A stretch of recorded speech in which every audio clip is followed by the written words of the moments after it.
wabarakatuh. Baik, perkenalkan nama saya Muhammad Faisal dari SDN Pres Balang Pangkalan 3 selaku calon guru penggerak yang berperan sebagai supervisor, dan saya akan observasi atau pra-observasi dengan guru kelas. Bisa diperkenalkan dulu. Saya perkenalkan, nama saya Andrea Kanda, wali kelas 4. Hari ini saya selaku yang diobservasi oleh Bapak Presiden. Baik. Bagaimana kabarnya Ibu hari ini? Alhamdulillah baik, Pak. Oke, baik. Alhamdulillah saya juga baik. Oke, jadi pertemuan kali ini kita laksanakan yang namanya pra-observasi, yang dimana pra-observasi ini nantinya sebagai bentuk persiapan sebelum mengadakan yang namanya observasi supervisi di dalam kelas Ibu. Jadi sebelum proses supervisi kelas kita mulai, alangkah baiknya kita mengetahui apa tujuan dilakukan supervisi dan apa yang kita lakukan hari ini dalam rangka melakukan pra-observasi, yaitu untuk mengetahui dan juga mengevaluasi jalannya proses pembelajaran yang Ibu lakukan, dan mengapa kita hari ini melakukan percakapan observasi ini sebagai persiapan awal sebelum kita saya observasi Ibu di kelas Ibu saat melakukan proses belajar mengajar, agar Ibu lebih optimis, lebih yakin, lebih mempersiapkan diri, dan lebih matang agar pembelajarannya nanti bisa maksimal. Kemudian itu pertama yang saya sampaikan tujuannya. Kira-kira dari nanti observasi apa yang pelajaran apa yang Ibu akan sajikan? Baik, insya Allah Pak, saya akan menyajikan mata pelajaran IPA tentang bagian-bagian tumbuhan pada bahan. Kemudian berarti pada pelajaran IPA temanya bagian-bagian tumbuhan. Nah, kalau boleh tahu dari tema yang diambil bagian-bagian tumbuhan, apa tujuan pembelajaran yang ingin dicapai dari materi tersebut? Tujuan pembelajaran yang saya ingin capai itu ada 3. Yang pertama, siswa mengidentifikasi bagian-bagian dari tumbuhan. Yang kedua adalah setelah siswa mengidentifikasi, siswa mencari apa sih fungsi dari bagian-bagian tumbuhan itu. Dan yang terakhir, siswa belajar mengenai tentang fotosintesis. Ya, baik. Oke, tadi tentang bagian-bagian tumbuhan dan bagaimana dia berfotosintesis. Tadi, dari tujuan pembelajaran yang akan dicapai peserta didik, bagaimana Ibu mengembangkan atau bagaimana Ibu merancang tujuan pembelajaran tersebut supaya bisa tercapai? Awalnya sebelum saya nantinya akan menerapkan proses pembelajaran di kelas, saya melakukan penilaian diagnostik kepada siswa untuk mengetahui seberapa paham siswa saya terhadap materi yang akan saya sajikan. Setelah itu, saya mengidentifikasi hasil diagnostiknya dan saya menentukan metode apa yang tepat berdasarkan hasil identifikasi dari siswa tersebut. Mungkin setelah itu nanti saya akan memilih media yang tepat dan mengaitkan media-media yang elektronik agar siswa nantinya lebih paham. Karena di kelas saya Pak, terdapat beberapa jenis siswa, yang ada yang auditori, ada yang visual, ada yang kinestetik. Oleh karena itu saya harus memikirkan dan merancang agar pembelajaran ini nantinya diharapkan dapat berhasil. Ya, sangat baik rancangan yang Ibu jelaskan, mulai dari tahapan awal yaitu asesmen diagnostik, kemudian merancang mulai dari persiapan, metode, model, dan media yang Ibu akan siapkan. Oke, sangat menarik yang Ibu rencanakan pada observasi hari ini. Kalau saya boleh tahu, kapan rencananya Ibu melaksanakan observasi kegiatan proses pembelajaran yang saya akan observasi ini? Mungkin minggu depan di hari yang sama pada hari ini, Pak, karena saya perlu mempersiapkan terlebih dahulu dengan matang agar nanti observasi saya dapat berjalan dengan lancar dan maksimal. Atau adakah Bu waktu yang lebih dekat sebelum pekan depan? Siswa saya belajar, kalau tidak salah pelajaran IPA itu insya Allah besok, Pak. Nah, besok, iya Bu. Kalau misalkan Ibu sudah bisa besok, boleh. Tapi kalau belum, boleh minggu depan. Tergantung kesiapan Ibu ya, konfirmasi. Oke, itu saja untuk persiapan observasi kita. Mudah-mudahan apa yang Ibu persiapkan bisa terlaksana dengan maksimal, kemudian semua harapan-harapan kita juga bisa tercapai sesuai harapan kita. Demikian percakapan kita hari ini. Mudah-mudahan di kegiatan observasi bisa berjalan lancar tanpa ada kendala yang lebih. Cukup sekian. Assalamualaikum warahmatullahi wabarakatuh. Sampai jumpa. Waalaikumsalam warahmatullahi wabarakatuh. Apa kabar anak-anak? Baik. Alhamdulillah. Baik, kembali lagi bertemu dengan Ibu Guru pada hari ini. Hari ini, kemarin kita sudah belajar tentang tumbuhan. Namun hari ini kita akan memperdalam lagi materi tentang bagian-bagian tumbuhan. Sebelum kita masuk belajar, Ibu Guru absensi dulu ya. Dengarkan namanya.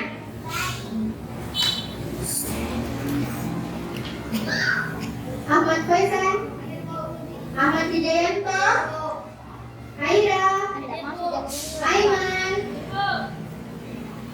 Kalisa. Baik, semuanya hadir. Alhamdulillah.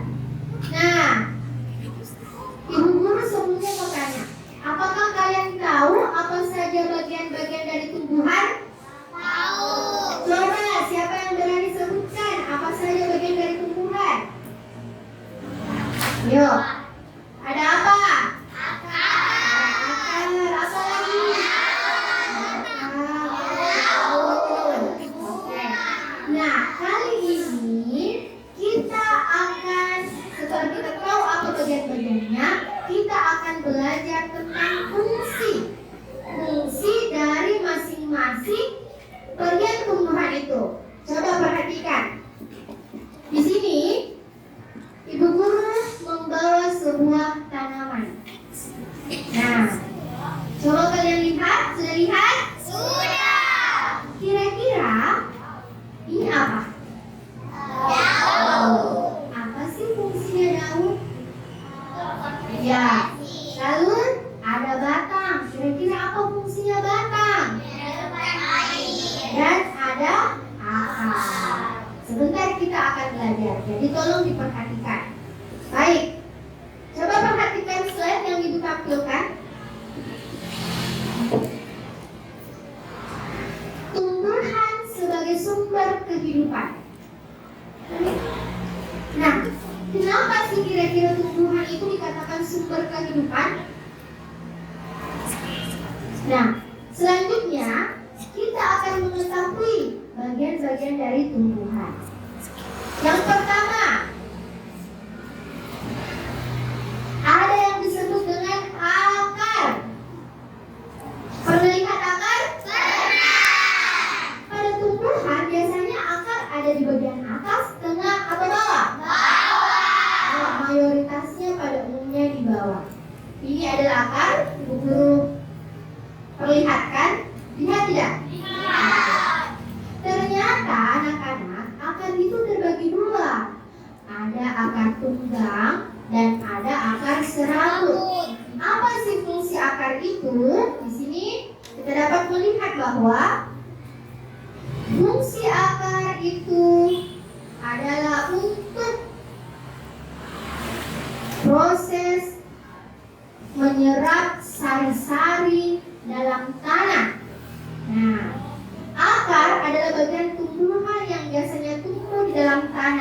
Inilah dia, ada akar tunggang dan ada akar semangkuk. Fungsinya apa? Akar ini akan menyerap sari-sari yang ada di dalam tanah lalu menyalurkan ke batang. Nanti kita akan melihat proses kerjasama antara akar, batang, daun, dan bagian-bagian tumbuhan yang lainnya. Seperti kita, tumbuhan adalah makhluk hidup, makanya mereka bekerja sama. Apalagi kita yang merupakan makhluk hidup sekaligus makhluk sosial, maka kita juga harus bekerja sama. Sudah paham sampai di sini? Sudah. Demikianlah tadi penjelasan dari Ibu Guru. Kita sudah tahu bagian akar fungsinya apa, batang, daun, dan buah atau bunga. Selanjutnya, Ibu Guru setelah kalian Ibu Guru bagi kelompok, Ibu Guru akan memberikan LKPD. Di LKPD ini seperti ini tampilannya. Coba perhatikan. Nah, di sini ada petunjuk yang mengatakan bahwa tuliskan bagian-bagian tumbuhan berikut. Setelah Ibu Guru nanti sudah bagi kelompok, kalian tinggal menulis apa-apa bagiannya, isi. Paham sampai di sini? Paham. Ibu Guru akan bagikan LKPD atau lembar kerjanya per kelompok ya. Silakan tulis nama, jangan lupa. Terus lihat soalnya dengan baik sebelum dikerjakan.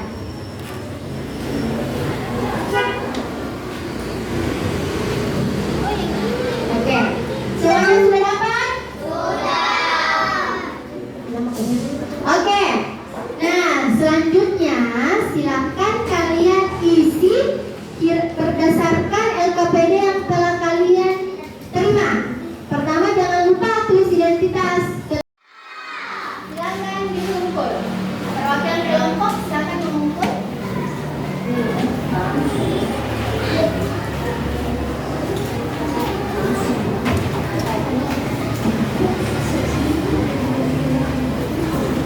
Dari kelompok 1. Ya. Kira-kira siapa yang dapat ketua kelompoknya mana? Silakan maju ke depan. Ya, silakan maju ke depan.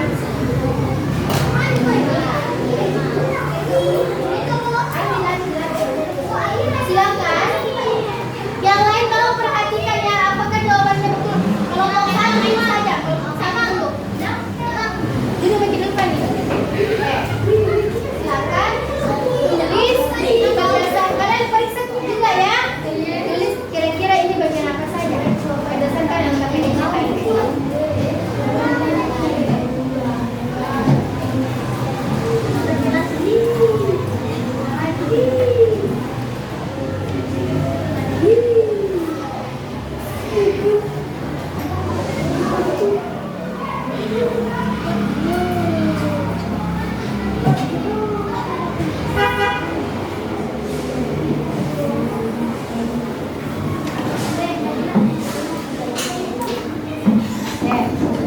Tolong teman-teman yang lain, anak-anak yang lain perhatikan.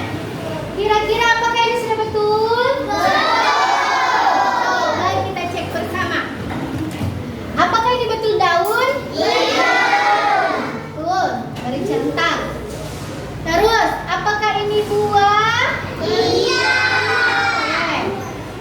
Apakah ini bunga? Iya. Apakah ini bagian batang? Iya. Dan apakah ini adalah akar? Iya. Semuanya betul. Kita beri tepuk tangan untuk kelompok 1.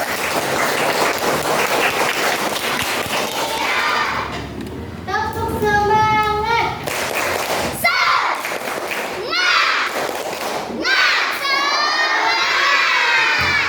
Oke, anak-anak, setelah tadi penjelasan daripada Ibu Guru, kalian secara perwakilan sudah mengerjakan LKPD dan mempresentasikan hasilnya.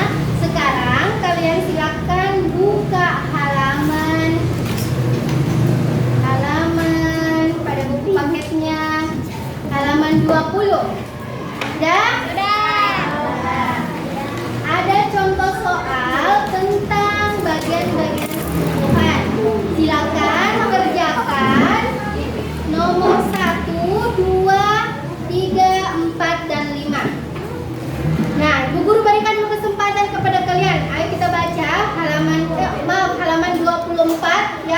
Nomor 1. Tumbuhan berikut yang memiliki bentuk akar tunggang adalah kira-kira apa jawabannya? A. Jagung, B. Kelapa, C. Mangga, atau D. Bawang merah? Oke, jadi yang disilang adalah mangga.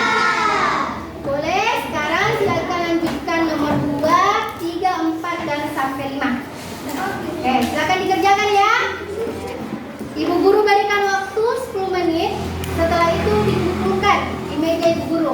Oke.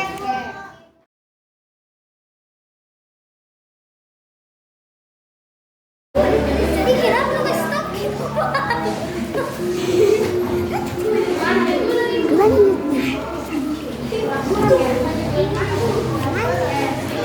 Assalamualaikum warahmatullahi wabarakatuh. Kita kembali di lanjutan observasi. Tadi saya telah melihat Ibu Andi Warhana selaku guru kelas 4 telah melakukan observasi. Jadi hari ini kita melakukan percakapan pasca observasi. Oke, baik. Kita langsung saja ya. Ini saya sebagai peserta guru dalam rangka supervisi akademik.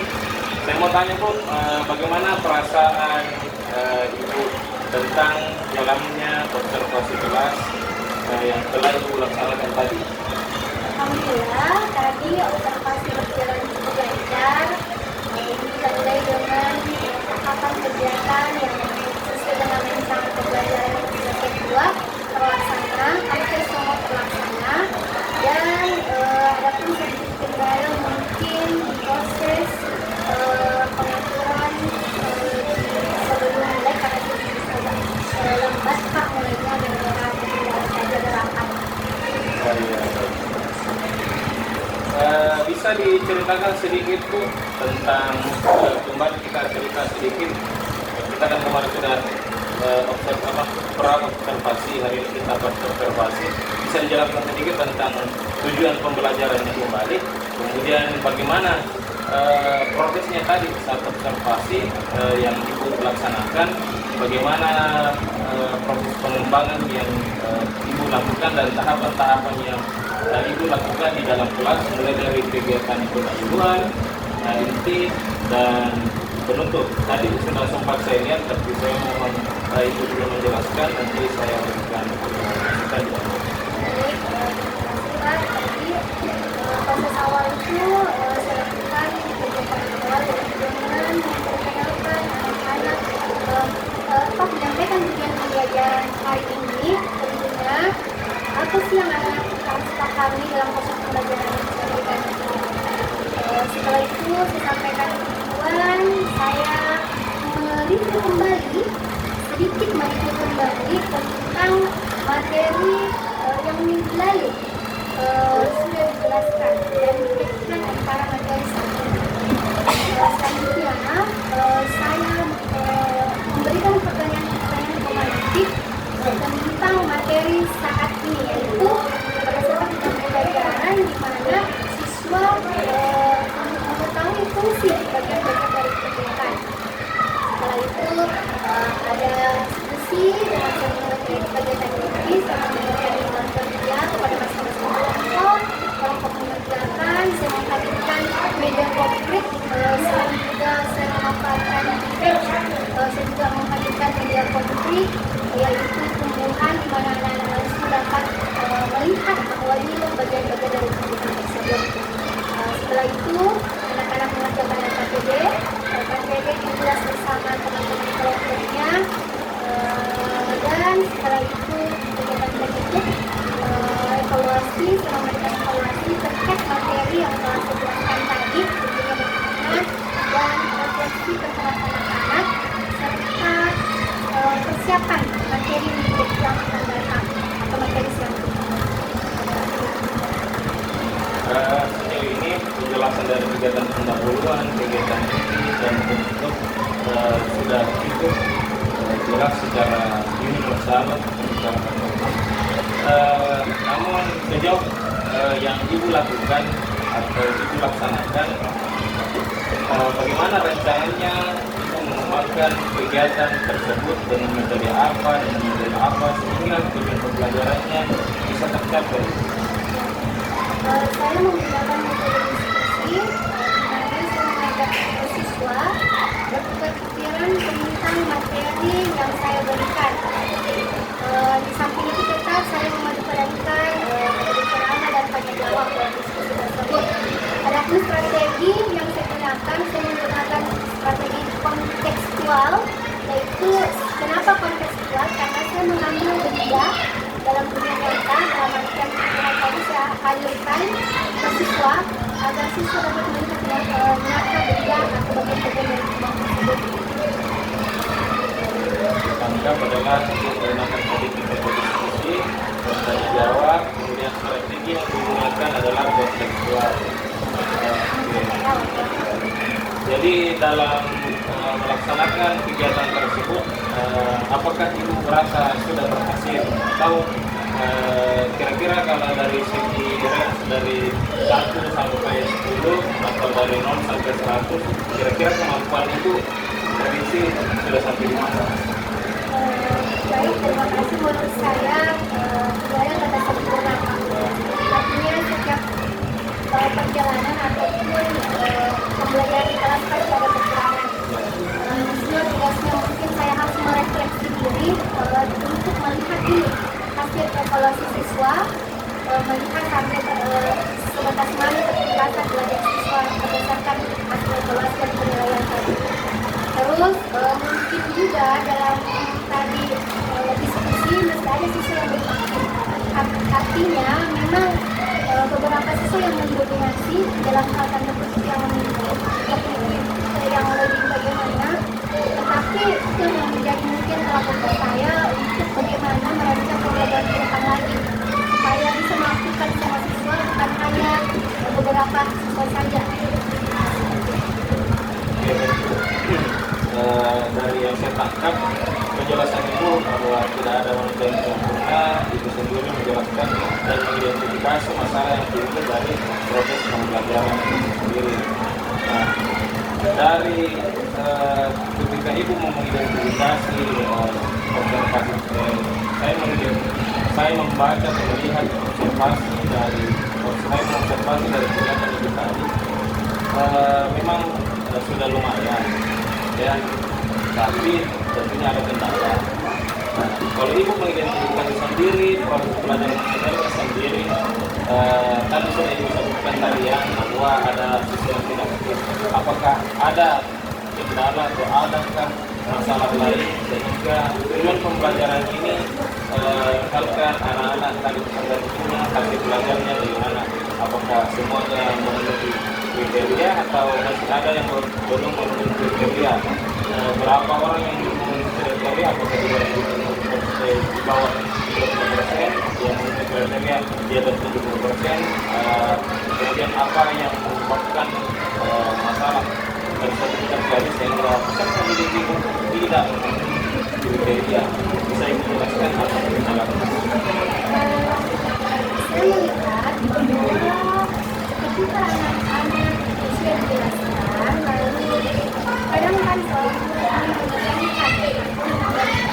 dalam penjelasan, tapi saya melihat bahwa kemudian anak-anak sekarang itu fokusnya kurang. Ini dalam artian mungkin hanya beberapa detik kemudian atau beberapa menit kemudian untuk kembali fokus lagi itu susah. Ya, dengan itu mungkin harus ada metode yang menarik yang saya sisipkan agar anak-anak selalu antusias. Lagi dalam pelajaran IPA, jam-jam ketiga setelah jam istirahat itu memang konsentrasi anak-anak sudah sedikit menurun dibandingkan mungkin pada saat awal-awal yang pertama pembelajaran. Dan banyak faktor, menurut saya banyak faktor.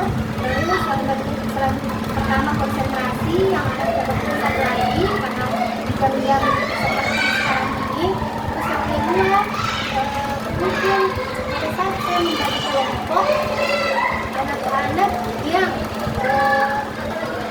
bersahabat, cenderung mereka lebih senang berbicara tentang keluasannya ke depan karena mereka mungkin ada ikatan antara teman yang satu mungkin itu menjadi motivasi saya bagaimana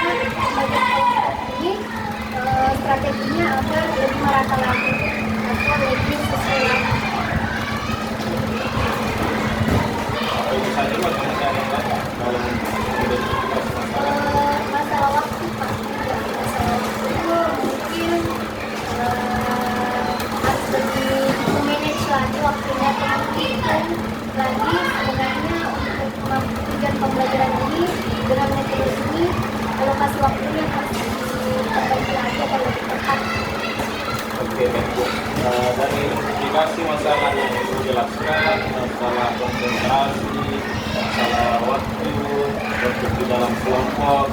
Kira-kira Bu kedepannya untuk memperbaiki masalah-masalah tersebut, kira-kira ada bekah rencana aksi yang Ibu akan dilaksanakan supaya membuat solusi agar peserta didik ini bisa mencapai tujuan pembelajarannya yang misalkan dari awalnya 70% peserta didik mencapai sehingga menjadikan terjadinya peningkatan dari 70% menjadi 80 atau 90 bahkan 100%. Yang pertama kan saya mengidentifikasi dua masalah adalah masalah fokusnya siswa. Mungkin nanti di depan mata saya akan memberikan pelajaran untuk menjelaskan materi yang saya dapat ini di jam-jam awal pelajaran. Terus yang kedua masalah konsentrasi, saya akan berusaha mengemas lagi lebih baik dan lebih menarik. Apakah mungkin menyisipkan games pembelajaran, games edukasi, melibatkan lagi tetap melibatkan teknologi, feedback, dan tentunya pembelajaran ini saya rasa harus banyak interaksi. Artinya mayoritas interaksi harus dari peserta didik agar peserta didik tidak terlalu pasif, lebih aktif. Selanjutnya untuk masalah kelompok atau permasalahan-permasalahan antara kelompok, menurut saya mungkin saya akan melakukan survei karena saya dapat informasi ada sebuah link untuk mensurvei karakteristik pembelajaran anak-anak secara gratis atau visualis dan sebagainya. Saya akan mengambil latar belakang anak-anak untuk memadupadankan antara kelompok anak-anak Dari rencana itu kita memberikan solusi dari masalah yang telah dilakukan oleh dari melibatkan teknologi yang ada dan banyak interaksi agar peserta didik ini lebih aktif relatif sesuai itu mensurvei bagaimana aturan kelompok itu bisa lebih baik cara-cara yang dipaparkan tadi. Dari rencana aksi yang telah direncanakan, kira-kira kapan Ibu melaksanakan kegiatan tersebut atau bertanggung jawab atas rencana yang Ibu rencanakan untuk Ibu implementasikan kepada peserta didik itu agar lebih bisa terlaksana dengan baik. Apa? untuk pelaksanaannya mungkin yang pertama dulu supaya tidak kembali melihat dulu waktu itu sampai kali untuk mereview hasil pelajaran saya melihat aktivitas kembali saya tadi. Setelah itu yang pertama saya lakukan mungkin setelah hari selanjutnya adalah melakukan observasi kembali lagi tentang gaya belajar saya. Kalau dia mengatakan hanya jawab tes di salah-salah waktu setelah belajar. Itu akan refleksi dulu ya. Cari waktu saya rasa sangat memberikan inspirasi, memberikan solusi dan menjadi solutif bagi rekan-rekan guru yang ada di sekolah, baik itu kepada diri sendiri maupun rekan-rekan sejawat yang ada di sekolah kita. Saya rasa cukup pertemuan kita hari ini ya. Terima kasih atas waktunya Ibu. Mudah-mudahan menjadi inspirasi untuk kita semua. Terima kasih. Assalamualaikum warahmatullahi wabarakatuh. Waalaikumsalam.